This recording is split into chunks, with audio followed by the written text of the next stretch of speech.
How to customize your workspace in Soundation. First of all, customizing your workspace allows you to create a more personalized and efficient environment for music production.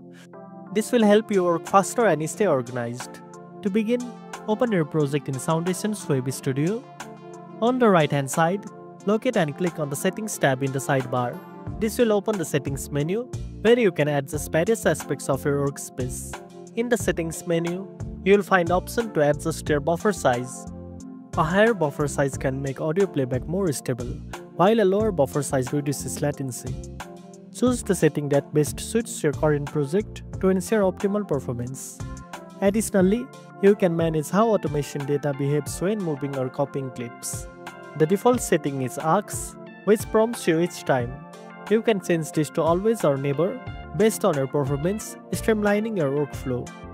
You can also view the shortcut template to make quick access inside the workspace using shortcut keys. Now, if you want to rearrange your workspace, simply click and drag the various elements such as the mixer or track view to your desired position.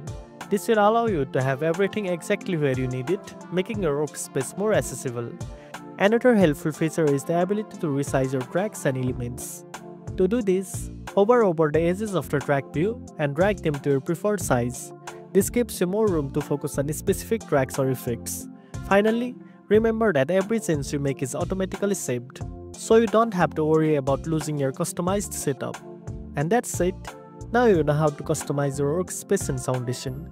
If you found this video helpful, don't forget to like, share, and subscribe for more tech tips. Thanks for watching, and I'll see you in the next one.